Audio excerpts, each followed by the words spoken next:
Well, Chris will start tonight, and in terms of lineup, we'll make some decisions throughout the day. We have some health items to evaluate, and then we'll set the lineup later tonight. So nothing more for you in terms of lineup.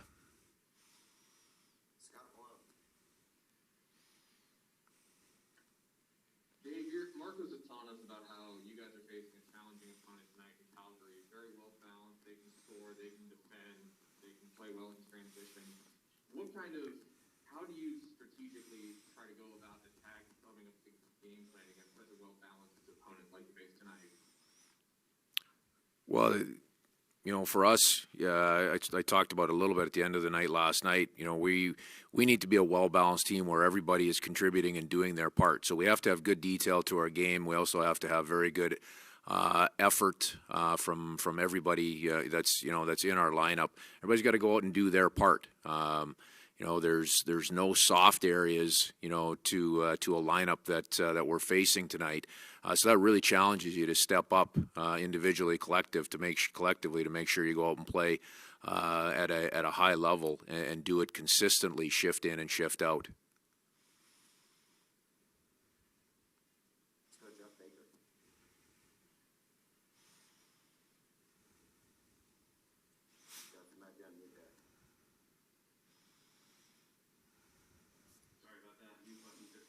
Dave, last night's game, you had some defensemen coming out of COVID protocol who hadn't, skated a whole lot, and yet they, Alexei Larson, they got really solid minutes played. Like when you're evaluating that in game, do you have ways that you evaluate the stressfulness of some of those minutes as opposed to just the timing that they're compiling, and what are those factors you're looking at, and how does that play into things like tonight's game, just coming back to back like that off of such a long layoff? Well, the second part of that, Jeff, is just, it's just a continuation tonight, right? I mean, coming into a back-to-back, likely there's a little bit more stress fatigue-wise there. But in terms of night number one, guys coming out, it's just watching them individually from shift to shift and, trying to monitor that and make sure, one of the things we didn't want to do is overload guys, early on. In the hockey game, but it was pretty evident, especially with Lars right away from the first few shifts that he was feeling good, he had no problem with the rhythm of the game, and that's usually pretty evident, even in the early shifts of a hockey game. So it's just a matter of paying attention to that.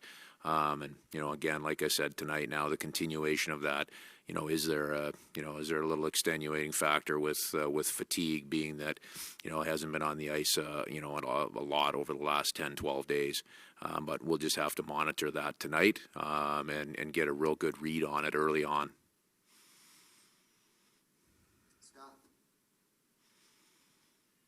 Dave, it seemed like last night you guys did a really good job of keeping the opponent to the outside in your own defensive zone, both at 5-on-5 and on the penalty kill. What do you think is the key to doing that and maintaining that type of consistent structure moving forward? Well, we've done that for the majority of our games throughout the year. We've been pretty good there. But the keys there are, number one, there was no odd man rushes against anything. I think you might look statistically, and there might be a couple of odd man rushes before the overtime session. But in reality, those were tracked by the time they got 10 feet inside of our zone. So it starts there, having a good mindset and making sure you're not giving up the easy opportunities off the rush. And then from there, really just, playing without the puck and defending is hard work, and it takes great communication. And we did that throughout the 60 minutes very well last night. We gave up very, very little. Ryan. Yeah, going back to what you were just saying about managing personnel and whatnot, I mean, yes, there's last night and there's tonight, but how much do you look at things in the big picture in the sense of, is it just last night and tonight? Do you look at the fact that it's 3 in the next 4 nights? Like, how do you view, managing everything in such a short window? Well, it all fits together. I mean, we have a plan that, we look at a longer range plan over 3-4 weeks as to what we have coming with our schedule. You can walk that back to, what your practices look like and to really to where you're at as a team. and having a good sense for where you are physically. But, for us right now, our focus coming into this week was working real hard in practice. We feel we need competitive practices in order for that to carry over to the game. So that's going to continue. Obviously, busy game schedule here, 3 and 4. That most likely means a day off of the ice tomorrow in between. But you need to take that rest and then turn it over very quickly.